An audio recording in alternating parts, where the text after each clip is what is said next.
Good morning, good evening, good night. Welcome back to Lana's Little Things with me, Dr. Lana, specialist gerontologist, talking all things on living agelessly, bridging generational gaps, family caregiving, entrepreneurship, and all that entails with the family, and just life itself. You know how that goes.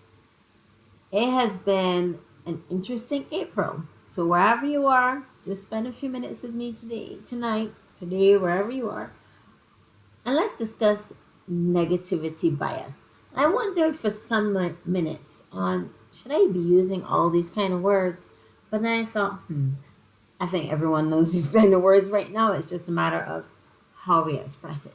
So, what do I mean by negative bias?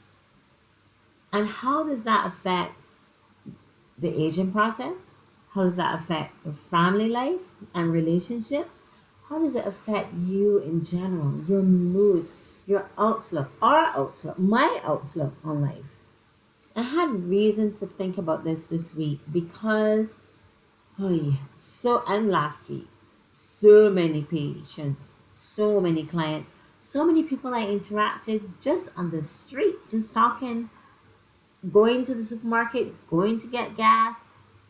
It seemed as though everything, the news, well, you know the news, everything was what's bad, what's happening, what's fearful, what's not going right in your home, what's not happening in the relationship. Why is family caregiving just all of a sudden, not all of a sudden, seems so hard? Why is, as a client told me today, I'm old, but it's not a disease. So automatically, being old is connected with something negative and bad. Am I here to dispel all this and like fix all these thoughts in a miraculous way? No, because that would not be my job. That's beyond my ability grade.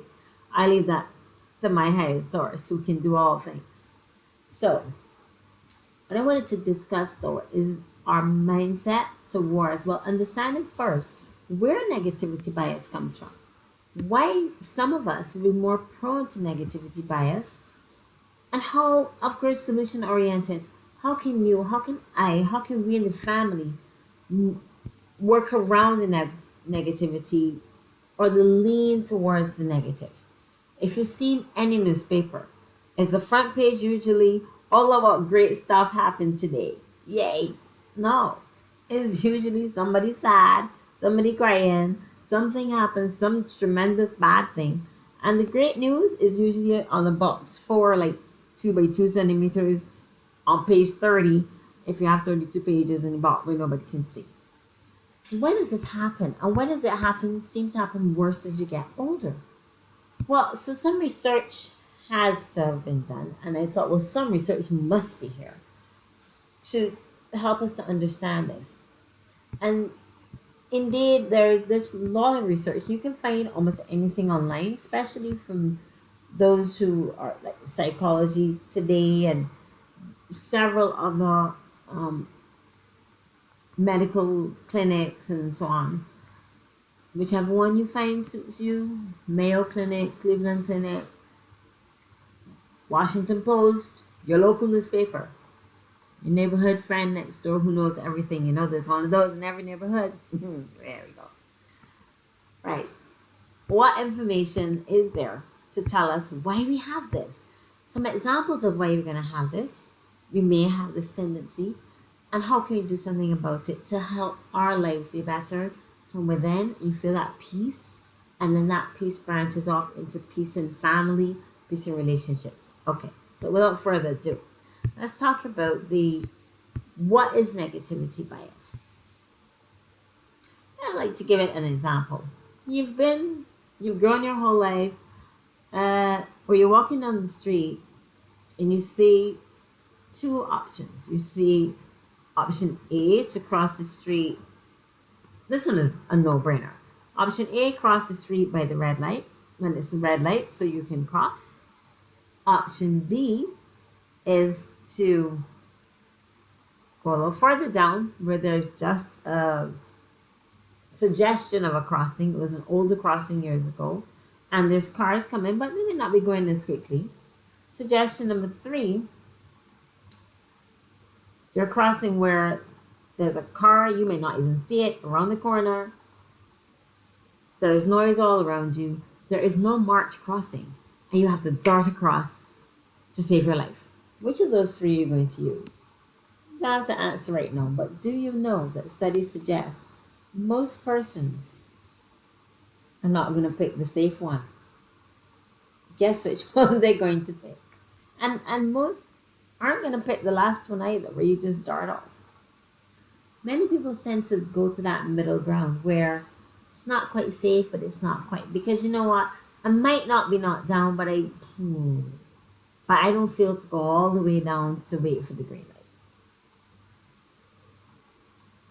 The chances of being hurt are higher with the less secure route. So why do we do this? Or you think, well, even if I go, I'll get knocked down anyway. You tend to. Or have you been at work and for those of you who are retired and work, or even at home, and family or coworker comes in and you've had a wonderful day, and they come in and they say something completely innocent, such as, oh, the coffee machine doesn't seem to be working. Oh, mom, you didn't get your exercises today, did you? And automatically that is a negative spin. You take it to mean, well, I don't know how to make coffee. I've never made coffee in my life. I'm horrible at making coffee. Why did we even have a coffee machine here in the first place? I'm going to tear the place apart because I don't know how to make coffee. I'll never make coffee again. In the house, when you're asked, an older person, you're asked about exercising, you think, don't you think I know how to exercise? Why would you say that about me? Do you have no regard for me? Do you not know that I am older in here? I'm the matriarch. I brought you up. I told you how to do your exercises. How can you think so low of me that you don't think I will follow instructions? Which is probably the furthest thing from your mind. But the bias is, this has to be a negative comment, therefore my brain goes, ding, like an antenna. I must find the negativity in this, and therefore I must speak to this. Does that sound familiar to you? Which of those two is more relatable? All right, so this psychological phenomenon of negativity bias, it actually is defined as instead of feeling the joy and happiness that comes when someone says something positive, or taking something someone brings to you and says to you, that seems interesting. Let me think about this some more. Or maybe they did not mean it that way, quite that way. So let me ask you a question. No, we tend to, and they may just mean it in praise. No, we're looking for the bad in it. And you know what we look for? We find. So we're going to feel the sting of rejection, the sting of judgment, the sting of rebuke, far more than we will feel the beauty and the joy of praise that most of the time it is. All the person may have meant was, may I get a cup of coffee? Did you get the machine finished? Or, mom, did you do our exercises? I'd love to go to the beach with you. Hey, that's a possibility.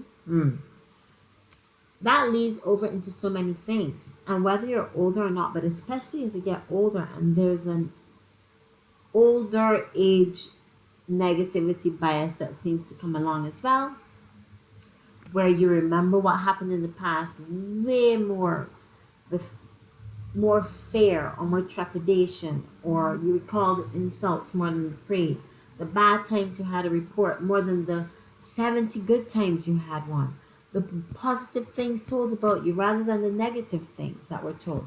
You hold on to all those negative words. We're in a generation, we came down from that generation. My generation came and learned that. So we do have a lot of unlearning to do. Is it impossible? No. Why do we do it? Well, there's so many theories of why we do it. Is our brain hardwired to look for the negatives so that we're safe? Is there something in our culture that from the past was just handed down to us to say, well, if you're not super cautious, you're going to be super in danger? Hmm. How can you motivate someone better? Why is it that we can motivate persons better by saying, you know what you're going to lose? You're going to put yourself at a risk of this bad disease, rather than see what you'll gain. You'll gain a healthy lifestyle. You'll gain this. The negativity seems to work. Bad news seems to work. Okay. Mm-mm-mm. So how do we change this narrative? Because we talked about all the bad we did. We're not focusing there. So what are we going to do to correct? I can't correct a mindset, but we can start to retrain it, reframe it. And here's the first one. Reframe. Reframe. I want you to think about that. What does reframe mean? Reframe in your mind. So we're coming down from our thoughts. Reframing it in our mind. We are seeing it with our eyes, and then we will speak it. So what do we see? What do we think of? What do we dwell on daily, on a daily basis? Are your thoughts primarily going toward the negative? The what does this mean now? What is she trying to say? What's the bad thing? Where have I failed? What's wrong? What happened? Oh no. Let's reframe it and think, huh? If that's framed in a black or dark or gloomy canvas, let's put a brighter spin canvas on the same words. Let's bring a little music in it and make those same words bring some joy. That's a good way to do it. Learned that from a good friend of mine who's a psychologist, and I found it worked so well. What about what we see? Close your eyes. I know I say this a lot, but close your eyes, please. And just think of a good outcome. Think of the happiest thing you saw today. Think of the wonder of the beauty of nature. Did you see, wherever you are, did you see a squirrel? Do you have a pet? Did you see them play? I saw my cat play out today. He just rolls up and rolls up. Did you go outside and see the prettiest flower you could see? If it isn't that bright as yet, did you see the beautiful snow?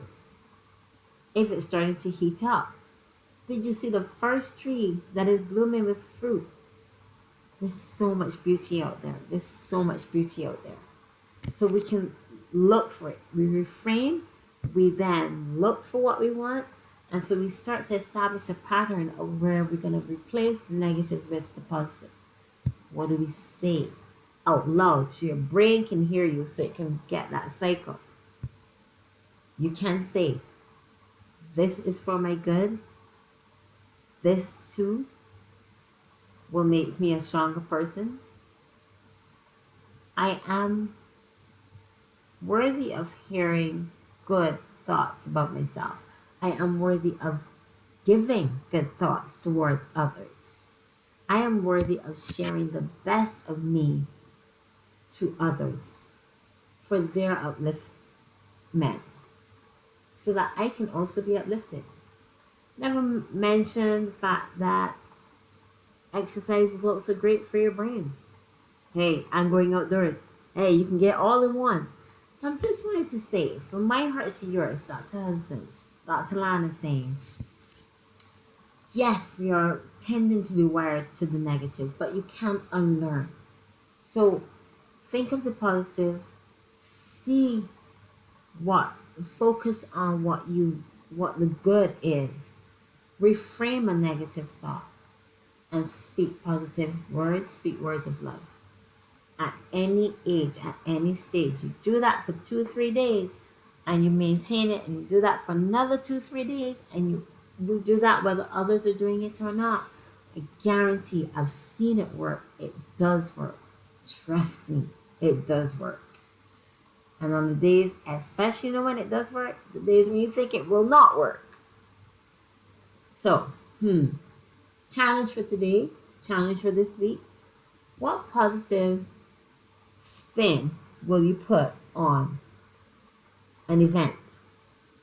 If you're an older person, what positive words can you speak to those who are taking care of you? What positive things can you say when it comes to your past and you're not remembering something that's so good? Remember the best day that you've ever had growing up or with your best friend and write it down so your brain can see it again. And you know what? Recycle that, and recycle that, and recycle that daily. 3 days. I challenge you 3 days. 5 days. No more than 5 days. And comment to let me know. Or you know what? Join me across at my and join me and let me know on my website, lanaslittleThings.com. Let me know, hey, I found this so helpful. You can also join me with my friends at the Dark Horse Project. Like and subscribe for more tidbits. We will be talking about what makes us happier. Aging, if I say it once, I say it 1,000 times. As recently as today, man. Aging is not a disease. It is a process. And the way we think, the way we see things, and the way we speak, belief and speak positive words to others makes a difference in our lives and in the joy that not only we bring, but we receive. And who can say no to that? Dr. Lana signing out. Good morning, good evening, good night. It's a nice long weekend here for us. Oh boy, so much to do, huh? But we can enjoy it in between. I hope you get to dance. I hope you swim. I hope you have a walk and a chat with a loved one. And I hope you rest. And I hope your day is full of smiles. From my heart to yours, Dr. Lana signing out. Until tomorrow, let positive bias and not negative bias float us all. Mwah.